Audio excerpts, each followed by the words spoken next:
श्री गणेशाय नमः। प्रेम से बोलिए अहोई माता की जय। आप सभी को अहोई अष्टमी की हार्दिक शुभकामनाएं। कार्तिक मास के कृष्ण पक्ष की अष्टमी तिथि को अहोई अष्टमी का व्रत रखा जाता है। इस दिन राधा अष्टमी के रूप में भी पूजा की जाती है। आज के दिन राधा कुंड में स्नान किया जाता है और इसे बहुत ही शुभ मानते हैं। साल 2023 में इस बार 5 नवंबर दिन रविवार को अहोई अष्टमी का व्रत रखा जाएगा। इस दिन जो भी माताएं होती हैं वे पूरे विधि विधान के साथ अहोई माता की पूजा करती हैं। माता पार्वती और भगवान शिव की पूजा करती हैं और अपने संतान की सुख समृद्धि, लंबी उम्र और उनके सौभाग्य की प्रार्थना करती हैं। इसी के साथ इस व्रत को निर्जल और निराहार रखा जाता है। माताएं जिनकी संतान होती हैं वे अहोई अष्टमी के व्रत को रखती हैं, लेकिन जो भी माताएं संतान सुख की कामना करती हैं वे भी इस व्रत को रख सकती हैं। कहा जाता है कि अहोई माता की कृपा से संतान सुख की भी प्राप्ति होती है। आइए अब सुनिए अहोई अष्टमी की व्रत कथा। पौराणिक कथा के अनुसार एक साहूकार के 7 बेटे थे और एक बेटी थी। साहूकार ने अपने 7 बेटों और बेटी की शादी कर दी। अब उसके घर में 7 बेटों के साथ साथ बहुएं भी थी। साहूकार की बेटी दिवाली पर अपने ससुराल से मायके आई हुई थी। दिवाली पर घर को लीपना था, इसलिए सारी बहुएं जंगल से मिट्टी लेने के लिए गईं। यह देखकर अपने ससुराल से मायके आई हुई साहूकार की बेटी भी उनके साथ चली गई। साहूकार की बेटी जहां पर मिट्टी खोद रही थी उस स्थान पर स्याहू यानी कि साही अपने 7 बेटों के साथ रहती थी। मिट्टी खोदते हुए गलती से साहूकार की बेटी की खुरपी के चोट से स्याहू का एक बच्चा मर गया। इस पर क्रोधित होकर स्याहू ने कहा कि मैं तुम्हारी कोख बांधूंगी। स्याहू के वचन को सुनकर साहूकार की बेटी अपनी 7 भाभियों से एक एक कर विनती करती है कि वह उसके बदले अपनी कोख बंधवा ले। सबसे छोटी भाभी ननद के बदले अपनी कोख बंधवाने के लिए तैयार हो जाती हैं। इसके बाद छोटी भाभी के जो भी बच्चे होते हैं वे 7 दिन बाद मर जाते हैं और 7 पुत्रों की इस प्रकार मृत्यु होने के बाद उसने पंडित जी को बुलवाकर इसका कारण पूछा। तो पंडित जी ने सुरही गाय की सेवा करने की सलाह दी। सुरही सेवा से प्रसन्न होती है और छोटी बहू से पूछती है कि तू किस लिए मेरी इतनी सेवा कर रही है और वह उससे क्या चाहती है। जो कुछ तेरी इच्छा हो वह मुझसे मांग ले। साहूकार की बहू ने कहा कि स्याहू माता ने मेरी कोख बांध दी है जिससे मेरे बच्चे नहीं बचते हैं। यदि आप मेरी कोख खुलवा दो तो मैं आपका उपकार मानूंगी। गाय माता ने उसकी बात मान ली और उसे साथ लेकर 7 समुंदर पार स्याहू माता के पास ले चली।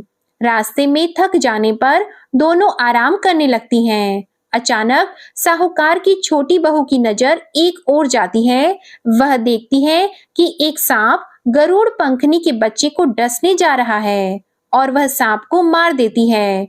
इतने में गरुड़ पंखनी वहां आ जाती है और खून बिखरा हुआ देखकर उसे लगता है कि छोटी बहू ने उसके बच्चे को मार दिया है। इस पर वह छोटी बहू को चोंच मारना शुरू कर देती है। छोटी बहू इस पर कहती है कि उसने तो उसके बच्चे की जान बचाई है। गरुड़ पंखनी इस पर खुश होती है और सुरही सहित उन्हें स्याहू के पास पहुंचा देती है।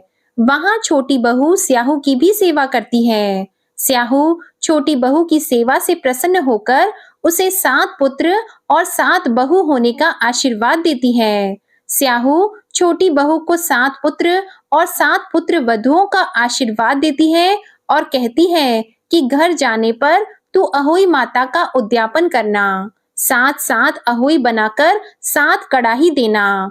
उसने घर लौटकर देखा तो उसके 7 बेटे और 7 बहुएं बैठी हुई मिली। वह खुशी के मारे भाव विभोर हो गई। उसने 7 अहोई बनाकर 7 कड़ाही देकर उद्यापन किया। अहोई का अर्थ यह भी होता है कि अनहोनी को होनी बनाना, जैसे साहूकार की छोटी बहू ने कर दिखाया था। जिस तरह अहोई माता ने उस साहूकार की बहू की कोख को खोल दिया, उसी प्रकार इस व्रत को करने वाली सभी महिलाओं, सभी माताओं की अभिलाषा पूर्ण करें। और हे अहोई माता, जिनके संतान सुख नहीं है, उन्हें संतान सुख देना। अब आप सुनिए अहोई अष्टमी की दूसरी कथा। पुराने समय की बात है, दतिया नामक नगर में एक सेठ चंद्रभान रहता था। उसकी पत्नी का नाम चंद्रिका था, जो बहुत गुणवती, सुंदर तथा चरित्रवान थी। उसकी कई संतानें हुई, मगर सभी की छोटी आयु में ही मृत्यु हो जाती थी। संतानों के इस तरह मरते रहने के कारण पति पत्नी बहुत दुखी थे तथा उन्हें चिंता थी कि उनकी मृत्यु के पश्चात उनका वंश कौन चलाएगा। एक दिन दोनों ने सोचा कि हम सब कुछ त्याग कर जंगलों में निवास करें, और यह सोचकर वे सब कुछ छोड़कर जंगल की ओर चल पड़े। चलते चलते पति पत्नी बद्रिका आश्रम के पास शीतल कुंड के समीप पहुंचे और वहां जाकर प्राण त्यागने का मन बना लिया और अन्न जल त्याग कर बैठ गए।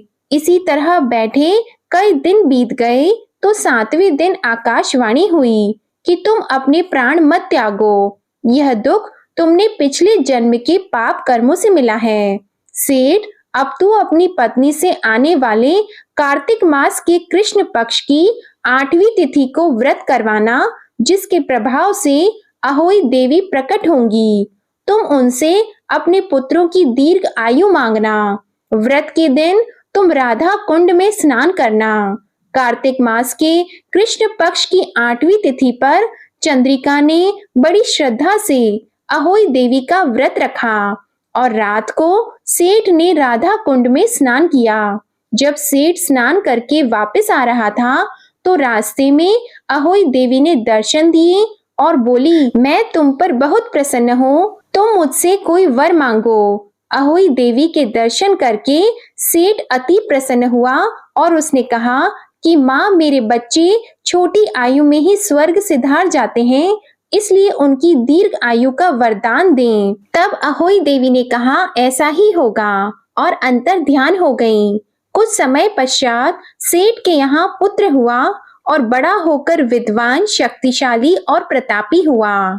इस महिमा के कारण ही अहोई माता के व्रत का प्रभाव बना। उस दिन कार्तिक कृष्ण पक्ष की 8वीं तिथि थी, इसलिए सभी माताएं इस दिन व्रत रखती हैं और विधि के अनुसार पूजा आराधना करते हुए अपने बच्चों की दीर्घ आयु की कामना करती हैं। हे अहोई माता, जैसे आपने सेठ के यहाँ कृपा की, वैसे ही आप सभी पर अपनी कृपा बनाए रखना। अब आप सुनिए गणेश भगवान की कथा। एक समय की बात है, विष्णु भगवान का विवाह लक्ष्मी जी के साथ निश्चित हो गया। विवाह की तैयारियां होने लगी।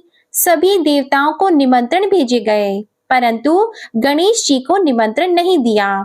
कारण जो भी रहा हो, अब भगवान विष्णु की बारात जाने का समय आ गया। सभी देवता अपनी पत्नियों के साथ विवाह समारोह में आए। उन सब ने देखा कि गणेश जी कहीं दिखाई नहीं दे रहे हैं। तब वे आपस में चर्चा करने लगे कि क्या गणेश जी को नहीं न्योता है या स्वयं गणेश जी ही नहीं आए हैं। सभी को इस बात पर आश्चर्य होने लगा। तभी सबने विचार किया कि विष्णु भगवान से ही इसका कारण पूछा जाए। विष्णु भगवान से पूछने पर उन्होंने कहा कि हमने गणेश जी के पिता भोलेनाथ महादेव को न्योता भेजा है। यदि गणेश जी अपने पिता के साथ आना चाहते हो तो आ जाते, अलग से न्योता देने की कोई आवश्यकता भी नहीं थी। दूसरी बात यह है कि उनको 1.25 मन मूंग, 1.25 मन चावल, 1.25 मन घी और 1.25 मन लड्डू का भोजन दिन भर में चाहिए। यदि गणेश जी नहीं आएंगे तो कोई बात नहीं, दूसरे के घर जाकर इतना सारा खाना पीना अच्छा भी नहीं लगता। इतनी वार्ता कर ही रहे थे कि किसी एक ने सुझाव दिया, यदि गणेश जी आ भी जाएं तो उनको द्वारपाल बनाकर बैठा देंगे कि आप घर की देखभाल करना। आप तो चूहे पर बैठकर धीरे धीरे चलोगे तो बारात से बहुत पीछे रह जाओगे। यह सुझाव भी सबको पसंद आ गया, तो विष्णु भगवान ने भी अपनी सहमति दे दी। होना क्या था, इतने में गणेश जी वहां पहुंचे। और उन्हें समझा बुझाकर घर की रखवाली करने बैठा दिया। बारात चल दी। तब नारद जी ने देखा कि गणेश जी तो दरवाजे पर ही बैठे हुए हैं। तो वे गणेश जी के पास गए और रुकने का कारण पूछा। गणेश जी कहने लगे कि विष्णु भगवान ने मेरा बहुत अपमान किया है। नारद जी ने कहा कि आप अपनी मूषक सेना को आगे भेज दें तो वह रास्ता खोद देगी, जिससे उनके वाहन धरती में धंस जाएंगे। तब आपको सम्मान पूर्वक बुलाना ही पड़ेगा। अब तो गणेश जी ने अपनी मूषक सेना जल्दी से आगे भेज दी और सेना ने जमीन पोली कर दी। जब बारात वहां से निकली तो रथों के पहिए धरती में धंस गए। लाख कोशिश करें परंतु पहिए नहीं निकले। सभी ने अपने अपने उपाय किए परंतु पहिए तो नहीं निकले, बल्कि जगह जगह से टूट गए। किसी की समझ में नहीं आ रहा था कि अब क्या किया जाए। अब तो नारद जी ने कहा, आप लोगों ने गणेश जी का अपमान करके अच्छा नहीं किया। यदि उन्हें मनाकर लाया जाए तो आपका कार्य सिद्ध हो सकता है और यह संकट टल सकता है। शंकर भगवान ने अपने दूत नंदी को भेजा और वे गणेश जी को लेकर आए। गणेश जी का आदर सम्मान के साथ पूजन किया। तब कहीं रथ के पहिए निकले। अब रथ के पहिए निकल तो गए परंतु वे टूट फूट गए तो उन्हें सुधारे कौन। पास के खेत में खाती काम कर रहा था, उसे बुलाया गया। खाती अपना कार्य करने के पहले श्री गणेशाय नमः कहकर गणेश जी की वंदना मन ही मन करने लगा। देखते ही देखते खाती ने सभी पहियों को ठीक कर दिया। तब खाती कहने लगा कि हे देवताओं, आपने सर्वप्रथम गणेश जी को नहीं मनाया होगा और न ही उनका पूजन किया होगा, इसलिए तो आपके साथ यह संकट आया है। हम तो मूर्ख अज्ञानी हैं, फिर भी पहले गणेश जी को पूजते हैं, उनका ध्यान करते हैं। आप लोग तो देवतागण हैं, फिर भी आप गणेश जी को कैसे भूल गए। अब आप लोग भगवान श्री गणेश जी की जय बोलकर जाएं तो आपके सब काम बन जाएंगे और कोई संकट भी नहीं आएगा।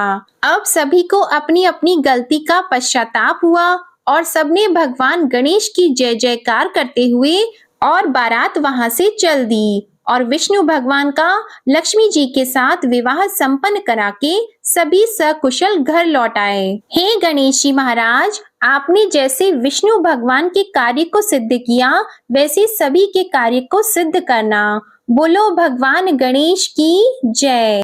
आज रविवार के दिन अहोई अष्टमी का व्रत है, तो आइए अब सुनते हैं सूर्य देवता की कथा। प्राचीन काल में एक बुढ़िया माई रहती थी। वह नियमित रूप से रविवार का व्रत करती थी। रविवार के दिन सूर्योदय से पहले उठकर बुढ़िया माई स्नान से निवृत्त होकर आंगन को गोबर से लीपकर स्वच्छ करती थी। उसके बाद सूर्य भगवान की पूजा करते हुए रविवार का व्रत कथा सुनकर सूर्य भगवान को भोग लगाकर दिन में एक समय भोजन करती थी। सूर्य भगवान की अनुकंपा से बुढ़िया माई को किसी प्रकार की चिंता एवं कष्ट नहीं था। धीरे धीरे उनका घर धन धान्य से भर रहा था। उस बुढ़िया माई को सुखी होते देखकर उनकी पड़ोसन उनसे जलने लगी। बुढ़िया ने कोई गाय नहीं पाल रखी थी, अतः अपने पड़ोसियों के आंगन से गाय का गोबर लाती थी। पड़ोसी ने कुछ सोचकर अपनी गाय को घर के अंदर बांध दिया। रविवार को गोबर ना मिलने से बुढ़िया माई अपना आंगन नहीं लीप सकी। आंगन न लीप पाने के कारण उस बुढ़िया माई ने सूर्य भगवान को भोग भी नहीं लगाया और उस दिन स्वयं भी भोजन नहीं किया। सूर्यास्त होने पर बुढ़िया माई भूखी प्यासी हो गई। प्रातःकाल सूर्योदय से पूर्व उस बुढ़िया माई की आंख खुली तो वह अपने आंगन में सुंदर गाय और बछड़े को देखकर हैरान हो गई।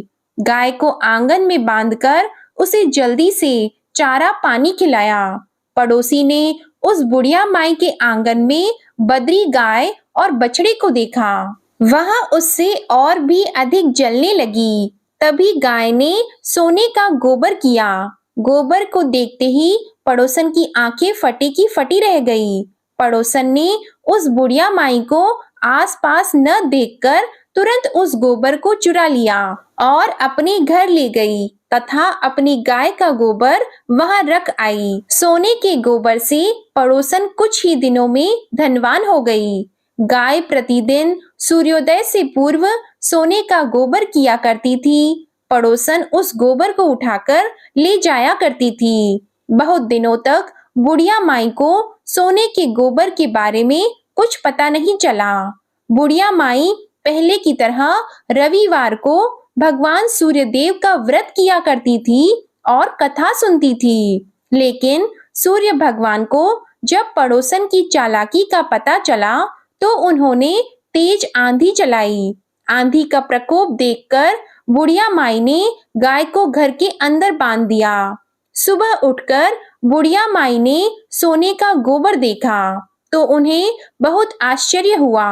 उस दिन के बाद बुढ़िया माई गाय को घर के भीतर बांधने लगी और सोने के गोबर से बुढ़िया माई कुछ ही दिनों में बहुत धनी हो गई। उस बुढ़िया माई के धनी होने से पड़ोसन बुरी तरह से जल भुनकर राख हो गई और उसने अपने पति को समझा बुझाकर उस नगर के राजा के पास भेजा। तो राजा ने अपने सैनिकों को भेजकर बुढ़िया माई से उस गाय को छीन लिया। अब बुढ़िया माई बहुत रोने लगी।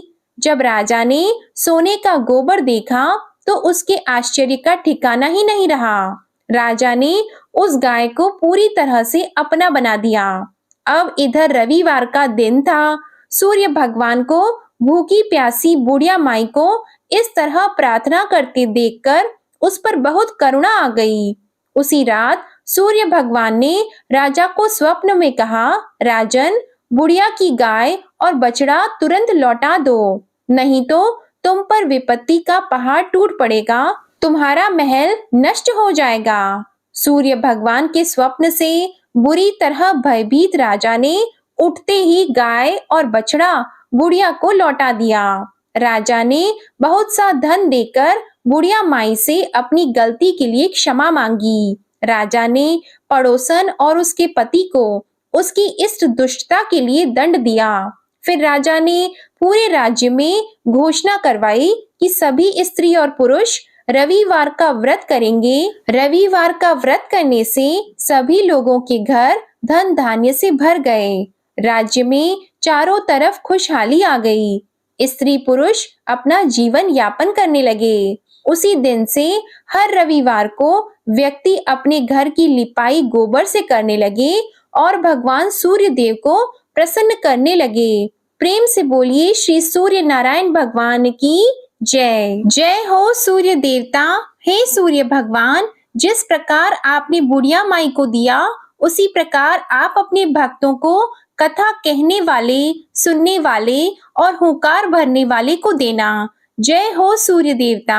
अब आप सुनिए हर व्रत कथा कहानी के साथ सुनी जाने वाली लपसी तपसी की कथा। इस कथा को सुने बिना कोई भी व्रत कथा अधूरी मानी जाती है। एक लपसी था, एक तपसी था। तपसी हमेशा भगवान की तपस्या में लीन रहता था। लपसी रोजाना 1.25 सेर की लापसी बनाकर भगवान को भोग लगाकर भोजन कर लेता था। एक दिन दोनों लड़ने लगे। तपसी बोला, मैं रोज भगवान की तपस्या करता हूँ, इसलिए मैं बड़ा हूँ। लपसी बोला, मैं रोज भगवान को 1.25 सेर लापसी का भोग लगाता हूँ, इसलिए मैं बड़ा हूँ। नारद जी वहां से गुजर रहे थे। उन्होंने दोनों को लड़ता हुआ देखकर उनसे पूछा कि तुम लड़ क्यों रहे हो। तपसी ने खुद को बड़ा होने का कारण बताया और लपसी ने अपना कारण बताया। नारद जी बोले, तुम्हारा फैसला मैं करता हूँ। दूसरे दिन लपसी और तपसी नहाकर अपनी रोज की भक्ति करने आए तो नारद जी ने छुपकर 1.25 करोड़ की एक अंगूठी उन दोनों के आगे रख दी। तपसी की नजर जब अंगूठी पर पड़ी तो उसने चुपचाप अंगूठी उठाकर अपने नीचे दबा ली। लपसी की नजर जब अंगूठी पर पड़ी तो उसने ध्यान नहीं दिया और भगवान को भोग लगाकर लापसी खाने लगा। नारद जी सामने आए तो दोनों ने पूछा कि कौन बड़ा है। तो नारद जी ने तपसी से खड़ा होने को कहा। वो खड़ा हुआ तो उसके नीचे दबी अंगूठी दिखाई दी। नारद जी ने तपसी से कहा, तपस्या करने के बाद भी तुम्हारी चोरी करने की आदत नहीं गई है, इसलिए लपसी बड़ा है और तुम्हें तुम्हारी तपस्या का कोई फल भी नहीं मिलेगा।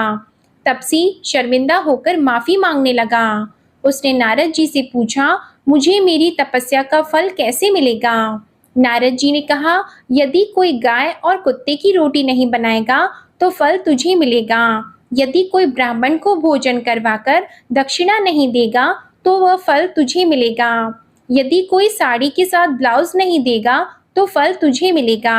यदि कोई दिए से दिया जलाएगा तो फल तुझे मिलेगा।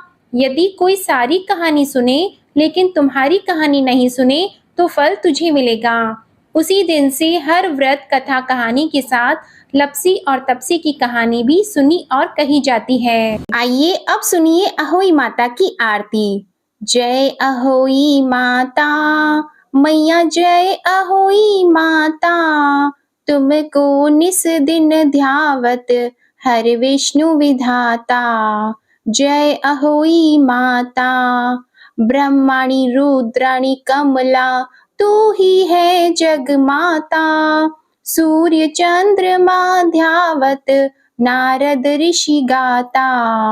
जय अहोई माता माता रूप निरंजन, सुख संपत्ति दाता। जो कोई तुमको ध्यावत नित मंगल पाता। जय अहोई माता, तू ही पाताल बसंती, तू ही है शुभदाता। कर्म प्रभाव प्रकाशक, जगनिधि से त्राता। जय अहोई माता, जिस घर तुम्हरो वासा, ताहि घर गुण आता। कर न सके सोई कर ले, मन नहीं घबराता। जय अहोई माता, तुम बिन सुख न होवे, न कोई पुत्र पाता। खान पान का वैभव, तुम बिन नहीं आता। जय अहोई माता, शुभ गुण सुंदर युक्ता, क्षीर निधि की जाता। रत्न चतुर्दश तुम बिन कोई नहीं पाता। जय अहोई माता, श्री अहोई माँ की आरती जो कोई जन गाता। उर उमंग अति उपजे, पाप उतर जाता। जय अहोई माता, प्रेम से बोलिए श्री अहोई माता की जय। भगवान गणेश जी की जय। सूर्य देवता की जय। आशा करती हूँ आप सभी का अहोई माता का व्रत सफल हो और माता रानी की कृपा आप सभी पर सदा सर्वदा बनी रहे।